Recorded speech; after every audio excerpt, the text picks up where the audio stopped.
Antalya, finales de marzo de 2021. Sol cálido, el sonido de las olas, el paseo marítimo repleto de turistas. Un hombre de 23 años está sentado en una mesa de un pequeño café. En su muñeca luce una pulsera de oro que aún no ha logrado vender. En su bolsillo lleva dinero que no tenía hace una semana.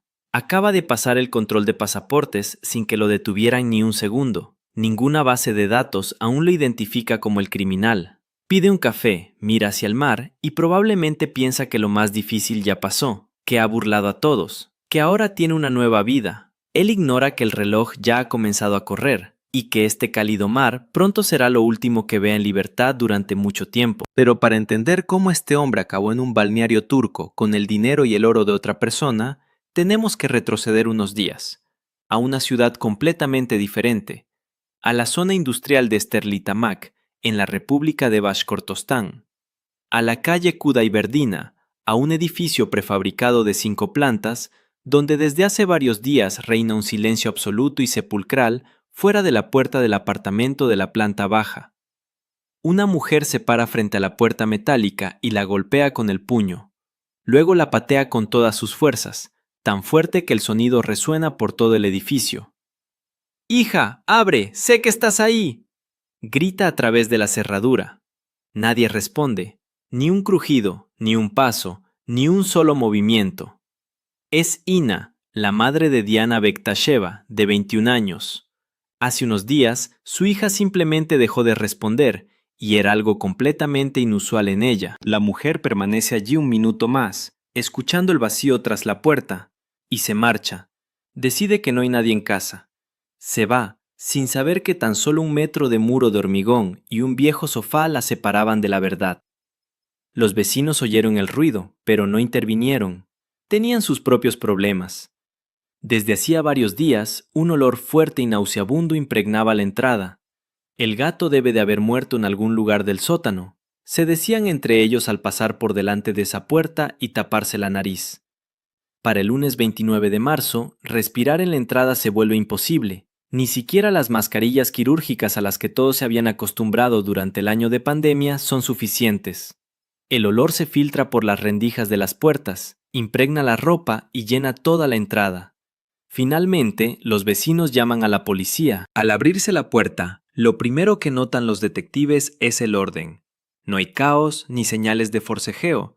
Todo está en su sitio, como si los dueños simplemente hubieran salido un momento. Pero el origen del olor se descubre casi de inmediato. El cuerpo de Diana yace bajo el sofá, cuidadosamente envuelto en plástico y cinta adhesiva. Los primeros detalles plantean un sinfín de interrogantes. La chica no tiene ni su teléfono ni su cartera. Han desaparecido sin dejar rastro. Y la puerta principal no ha sido forzada, está cerrada con llave desde fuera. Esto significa que alguien salió tranquilamente del apartamento donde acaba de ocurrir el asesinato, cerró la puerta con cuidado y se marchó, llevándose las llaves consigo. Diana no vivía en el apartamento, pertenecía a la familia y estaba alquilado, por lo que en ese momento debería haber estado vacío. Entonces, ¿qué hacía allí esa noche? ¿Quién estaba con ella en el apartamento?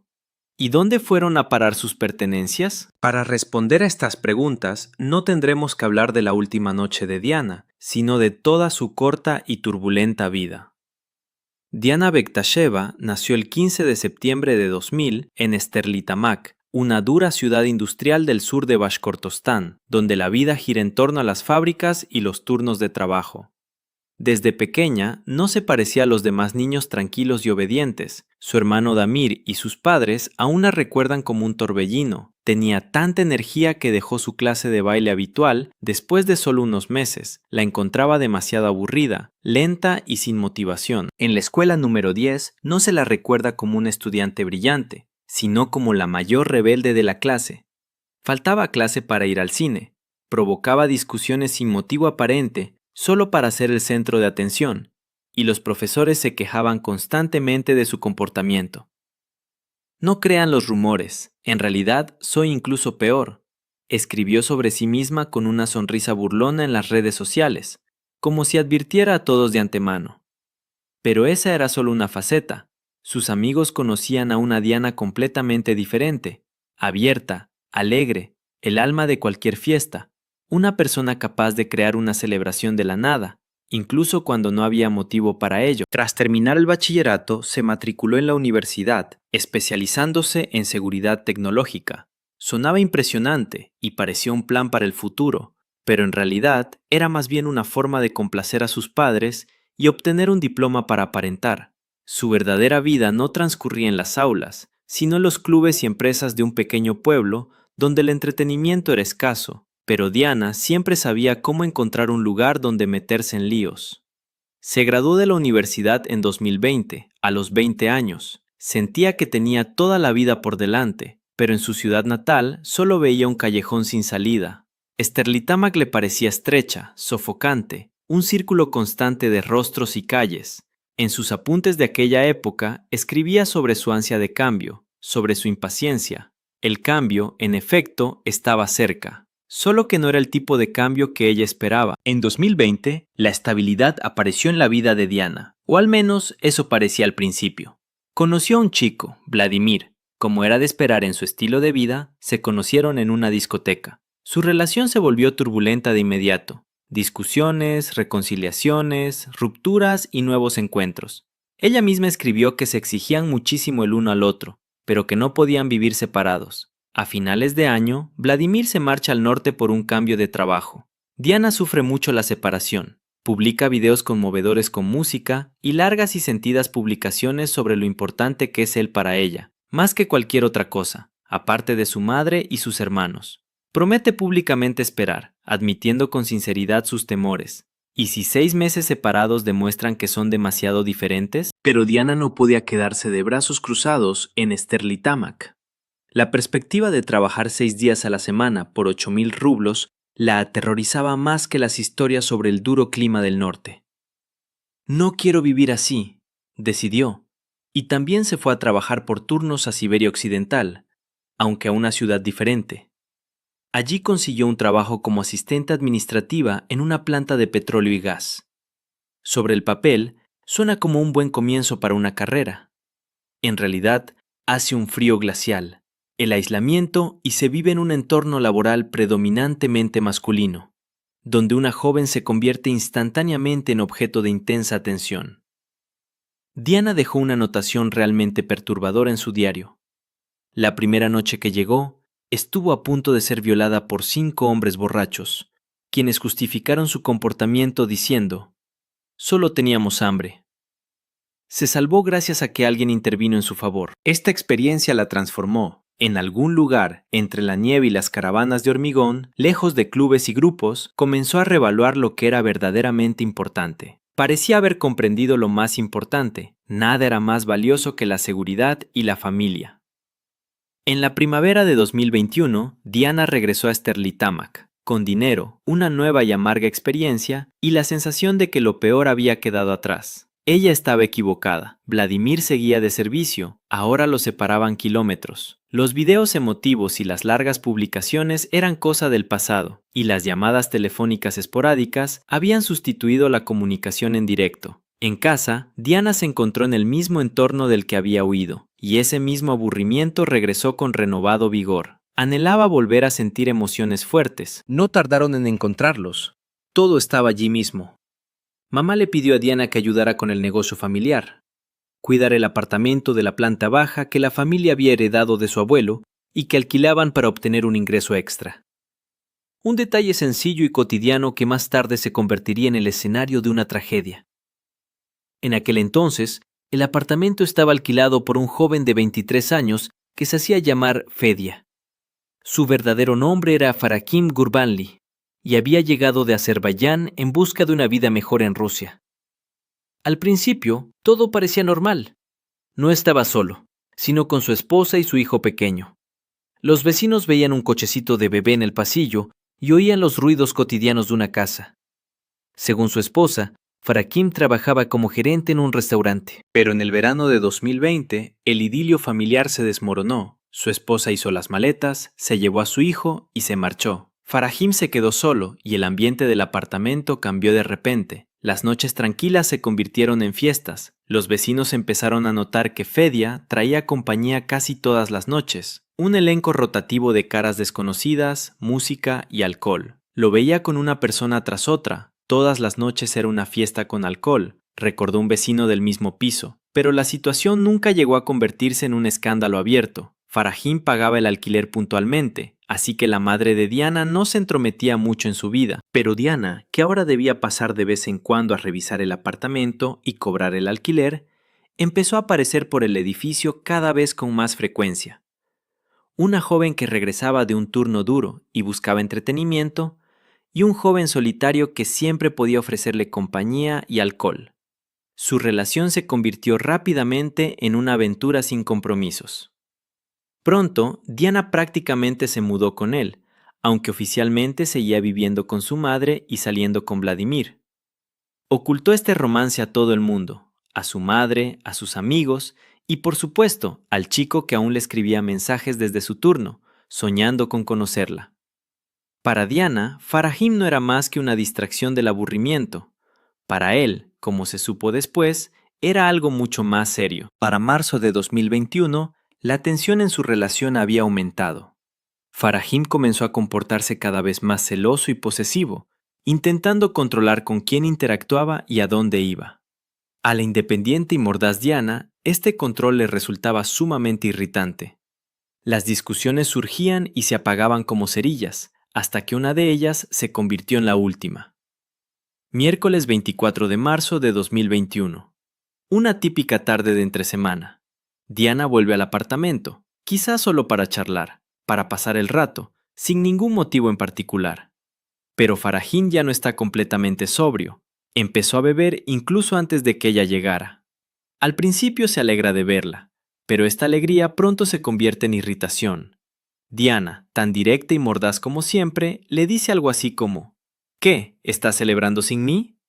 Puede que sea una broma, un leve reproche, pero en la mente ebria y alterada de Farahim actúa como un detonante. Se desata una discusión, viejos rencores, celos, alcohol. Él acusa de fingir, de pretender ser alguien que no es. Diana no está acostumbrada a guardar silencio. Las palabras se vuelven cada vez más duras, hasta que se quedan sin palabras. Farahim se abalanza sobre ella. No se trata de un empujón casual en medio de una discusión. Comienza a estrangularla con las manos y luego agarra el cable de la plancha, la misma plancha que su esposa había pedido prestada a los vecinos. La estrangula metódicamente, durante varios minutos seguidos. Diana se resiste, pero sus fuerzas son desiguales. Cuando ella deja de respirar, él no se detiene. Toma un cuchillo y la apuñala 12 veces, en un acto caótico y frenético. Los expertos determinarán más tarde que la mayoría de estas 12 puñaladas se produjeron después de su muerte. No se trata de defensa propia, ni de un arrebato de pasión accidental. Es la continuación de una rabia que no encontró otra salida. Y entonces, silencio.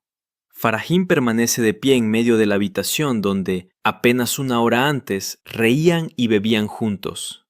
Imagínese lo que haría una persona en una situación así, si realmente se tratara de un accidente o un arrebato de pasión del que se arrepintiera al instante. Llamaría a una ambulancia, a la policía, intentaría hacer algo.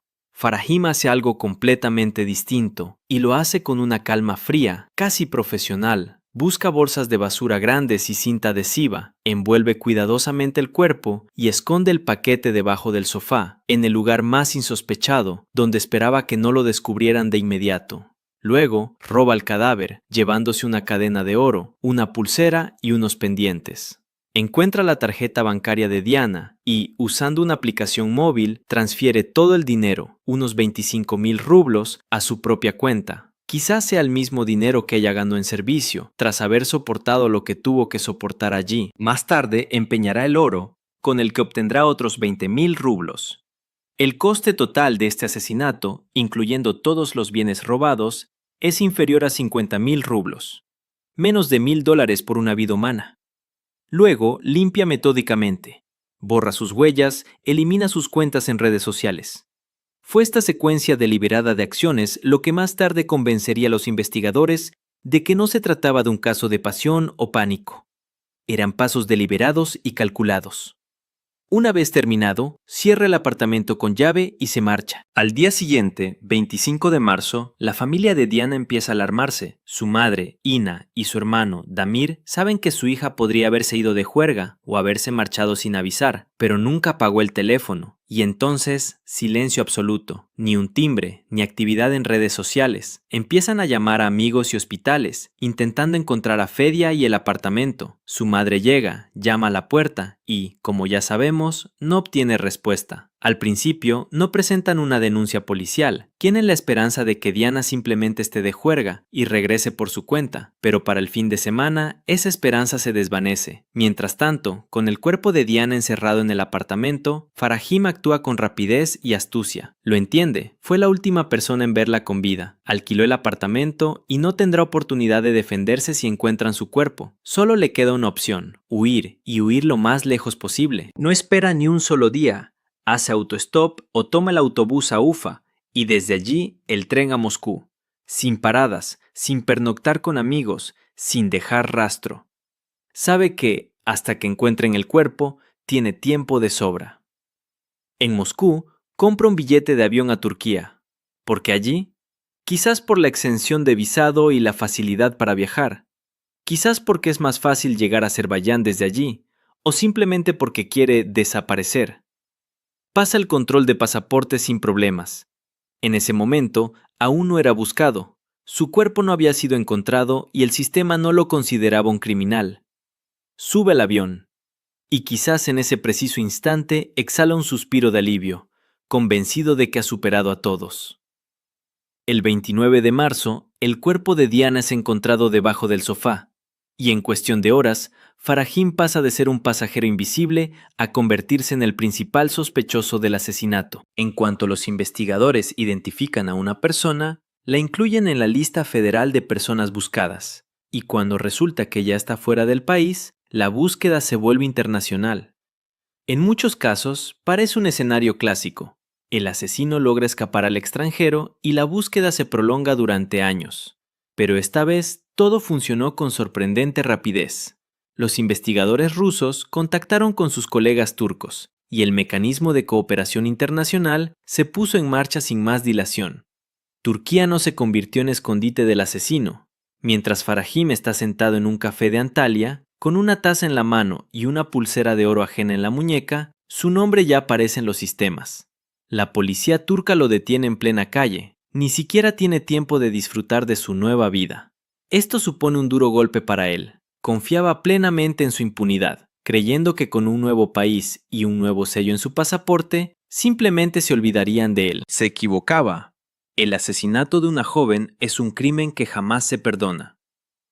El 3 de abril de 2021, pocos días después de que se encontrara su cuerpo, Farahim fue extraditado de vuelta a Rusia, al mismo Sterlitamak del que había huido tan precipitadamente. La investigación no se prolonga. Hay pruebas más que suficientes. Declaraciones de los vecinos, registros telefónicos, historial de transferencias bancarias, grabaciones de seguridad de la casa de empeños donde vendió el oro de la víctima, y finalmente su propia confesión. Durante el interrogatorio, Farahim no niega nada. Demuestra con detalle, usando un maniquí, cómo estranguló y apuñaló. Los investigadores destacan su serenidad. Describe el asesinato como una simple secuencia de acciones, desprovista de emoción, sin rastro de remordimiento. Se le imputan 2 cargos, asesinato y robo. El juicio comienza a principios de 2022. La defensa intenta atenuar la pena, alegando la supuesta conducta inmoral de la víctima, el hecho de que el acusado tenga un hijo pequeño y su colaboración con la investigación. Sin embargo, el tribunal falla a favor de la víctima. La sentencia, 12 años y 10 meses en una colonia penal de máxima seguridad, más 1 millón de rublos en concepto de indemnización por daños morales a la familia. La experiencia demuestra que es improbable que la familia reciba la totalidad de la indemnización. Farahim considera que la sentencia es demasiado severa y ha apelado, alegando la ausencia de antecedentes penales, referencias positivas y su activa colaboración con la investigación. cree que el asesinato de la joven y su fuga al extranjero merecen clemencia. Diana fue enterrada en abril de 2021. Su hermano Damir escribió unas pocas palabras, breves y difíciles de leer sin dolor.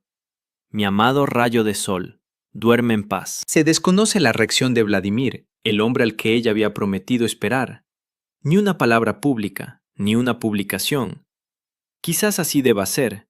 No nos corresponde juzgar lo que siente una persona al enterarse de algo así sobre aquel a quien esperaba tras su turno. Esta historia deja una profunda y monótona sensación de vacío. Todo comenzó no con un gran drama, sino con el aburrimiento, con el deseo de un poco de entretenimiento, de llenar las tardes vacías con una conversación con un vecino alegre. El precio de este intento fue una vida humana y 12 años y 10 meses de prisión para quien la arrebató. ¿Crees que esta sentencia se corresponde con la gravedad del delito? Comparte tu opinión en los comentarios. Si te interesan investigaciones similares, en el canal encontrarás otras historias que merecen